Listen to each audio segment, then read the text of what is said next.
أعوذ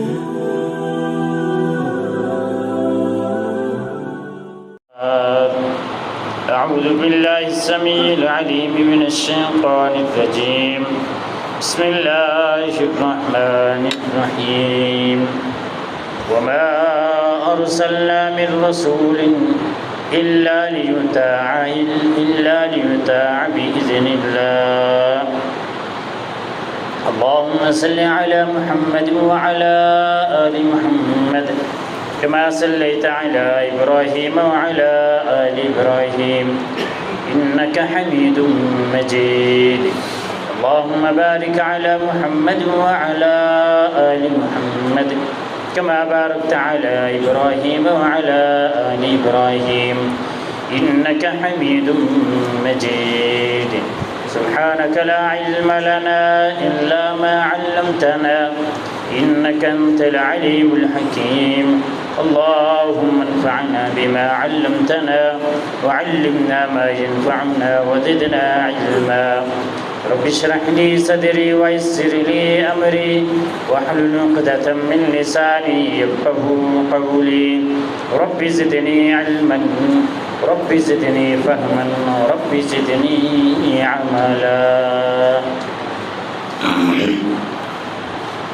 حمد و ثنا اللہ وحدہ لا شریک کے لیے، درود و سلام حضرت محمد رسول اللہ صلی اللہ علیہ وآلہ وسلم کی ذات گرامی پر. محترم سامعین، نبی کریم صلی اللہ علیہ وسلم کی اصل حیثیت اس کائنات میں ایک رسول کی ہے، لیکن رسول ہونے کے ساتھ ساتھ اللہ رب العزت نے آپ کو حاکم بنا کر بھی بھیجا.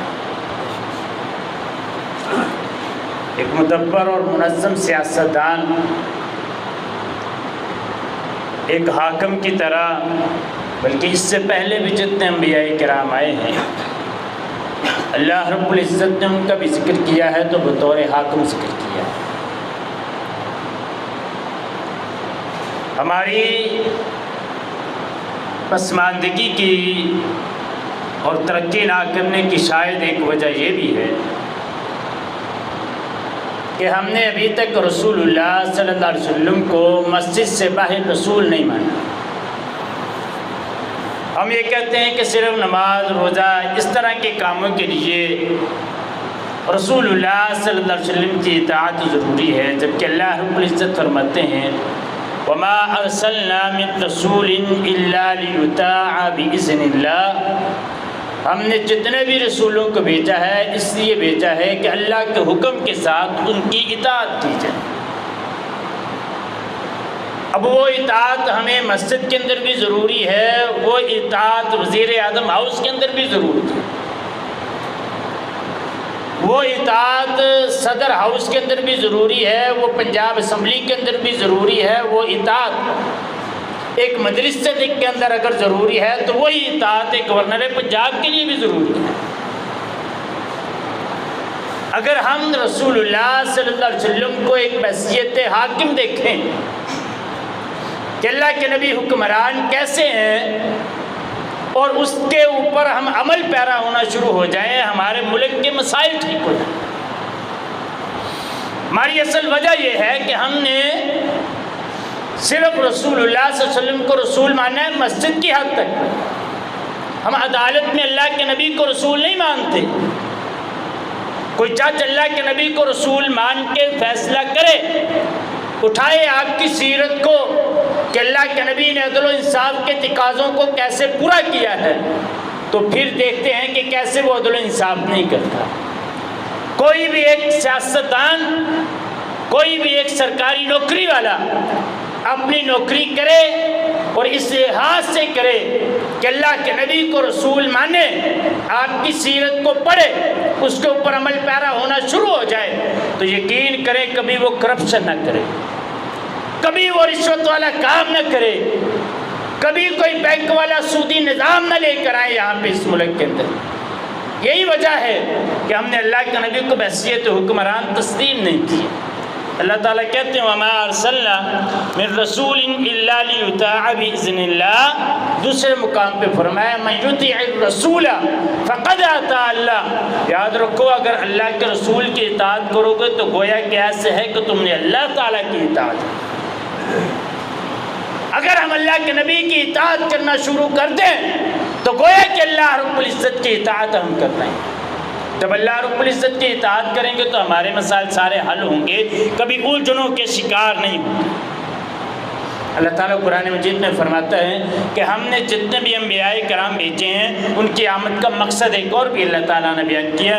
فرمایا لقد ارسلنا رسولنا بالبينات وانزلنا معهم الكتاب والميزان ليقوم الناس بالقسط. کہ ہم نے جتنے بھی رسولوں کو بھیجا ہے ان کے ساتھ نشانیاں بھی بھیجی ہیں. کس لیے بھیجا؟ فرمایا ليقوم الناس بالقسط، تاکہ وہ لوگوں کے اندر عدل انصاف قائم کریں. دوسرے مقام پہ اللہ رب العزت فرماتے ہیں اگر اللہ رب العزت کسی کو حکمرانی دے دے تو وہ اس کے لیے نعمت الہی ہے، تو پھر اس نعمت کی قدر کرنی چاہیے، اس کا ناجائز فائدہ نہیں اٹھانا چاہیے. اللہ تعالیٰ قرآن مجید میں فرماتے ہیں وَعَدَ اللَّهُ الَّذِينَ آمَنُوا مِنكُمْ وَعَمِلُوا الصَّالِحَاتِ لَيَسْتَخْلِفَنَّهُمْ فِي الْأَرْضِ كَمَا اسْتَخْلَفَ الَّذِينَ مِن قَبْلِهِمْ. اللہ تعالیٰ فرماتے ہیں کہ اللہ تعالیٰ نے ان لوگوں کے ساتھ وعدہ فرمایا جو ایمان لے کر آئے اور نیک عمل کیے، اللہ تعالیٰ ان کو زمین کے اندر خلیفہ بنائے. لَيَسْتَخْلِفَنَّهُمْ فِي الْأَرْضِ كَمَا اسْتَخْلَفَ الَّذِينَ مِن قَبْلِهِمْ. اللہ تعالیٰ ان لوگوں کو زمین کے اندر خلیفہ بنائے گا جس طرح ان سے پہلے لوگوں کو اللہ تعالیٰ نے خلیفہ بنایا. اللہ تعالیٰ ابراہیم علیہ السلام کی حکمرانی کا ذکر کرتے ہیں تو فرمایا فقد آتینا آل ابراہیم الکتاب والحکمہ وآتیناہم ملکا عظیما. ہم نے ابراہیم کو کتاب بھی دی، حکمت بھی دی، اور فرمایا وآتیناہم ملکا عظیما، ہم نے ابراہیم علیہ السلام کو عظیم الشان حکومت بھی دی. اللہ تعالیٰ موسیٰ علیہ السلام کا ذکر کرتے ہیں فرمایا یا قوم اذکروا نعمت اللہ علیکم اذ جعل فیکم انبیاء وجعلکم ملوکا. فرمایا یاد رکھو اے میری قوم اللہ کی نعمت کو جب اللہ تعالیٰ تم میں رسول بھی بھیجتا تھا اور اس رسول کو تمہارے اوپر حاکم بنا کے بھی بھیجتا تھا. تیسرے مقام پہ اللہ رب العزت نے سیدنا داؤد اور سیدنا سلیمان علیہ السلام کی بادشاہ کا ذکر کرتے ہوئے فرماتے ہیں وَلَقَدْ كَتَبْنَا فِي الزَّبُورِ مِن بَعْدِ الذِّكْرِ أَنَّ الْأَرْضَ يَرِثُهَا عِبَادِيَ الصَّالِحُونَ. زبور میں ہم یہ نصیحت لکھ بھی چکے ہیں کہ زمین کے وارث ہمارے نیک بندے بنے. زمین کا وارث کن کو ہونا چاہیے؟ نیک بندوں کو. ہم جن کو ووٹ دیتے ہیں کیا وہ نیک بندے ہوتے ہیں؟ ہم جن کو ووٹ دیتے ہیں کیا وہ نیک بندے ہوتے ہیں؟ اللہ تعالیٰ کہہ رہے ہیں کہ زمین کا وارث ان لوگوں کو ہونا چاہیے جو نیک ہو. ہم جن کو ووٹ دیتے ہیں وہ نیک ہوتے ہیں جن کو قل ہو اللہ بھی نہیں آتی، سورہ اخلاص بھی نہیں آتی، سورہ فاتحہ بھی نہیں آتی، وضو کا طریقہ نہیں آتا ہوگا، غسل کا طریقہ نہیں آتا ہوگا، ہم ان کو ووٹ دیتے ہیں. اللہ کے نبی حکمران کیسے ہیں؟ اٹھائیے سیرت، مکی دور ہے اللہ کے نبی کا، اپنی حکومت قائم نہیں ہو سکی، ظلم و ستم کے اندر کفار کی تعداد زیادہ ہے. اللہ کے نبی کے پاس آپ کے صاحب تھوڑی تعداد کے اندر موجود ہیں. کوئی کام نہیں ایسا کیا جس سے کوئی آپ کے صاحب کو نقصان پہنچا. اللہ تعالیٰ نے حکم دے دیا مکہ سے ہجرت کر کے مدینہ چلے جائیں. مدینہ گیا تو مدینہ میں جا کے دیکھا کہ یہود یہاں پہ زیادہ آباد ہیں. اب اٹھائیے سیرت، آپ کو نظر آئے گا ایک میثاق مدینہ کا معاہدہ اللہ کے نبی نے یہودیوں کے ساتھ معاہدہ کیا. اس معاہدے کے اندر 5 طرح کے لوگ شامل تھے. اللہ کے نبی، مہاجرین، انصار، یہودی اور دیگر غیر مسلم لوگ جو بستے تھے. اس کے اندر میثاق مدینہ کا معاہدہ اللہ کے نبی نے کیا. مسلمان امن کے ساتھ رہ سکے، اپنی ریاست قائم ہو گئی. ریاست قائم ہونے کے بعد اگلا کام کیا کیا؟ وہ مہاجرین جو اپنے انصار بھائیوں کو جانتے نہیں تھے، اللہ کے نبی نے مواخات مدینہ قائم کر دی، بھائی چارہ قائم کر دیا. اس کو اسلامی مدینہ کی ریاست کہتے ہیں. کیسا بھائی چارہ قائم کیا اللہ کے نبی؟ کہ وہ جانتے نہیں ہیں کہ یہ کون ہے. صحابی کھڑا ہوتے ہیں، انصاری کہتے ہیں اللہ کے نبی میرے 2 مکان ہیں، ایک مکان میں چھوڑ دیتا ہوں میرے اس مہاجر بھائی کو، اس میں آ کے رہیں.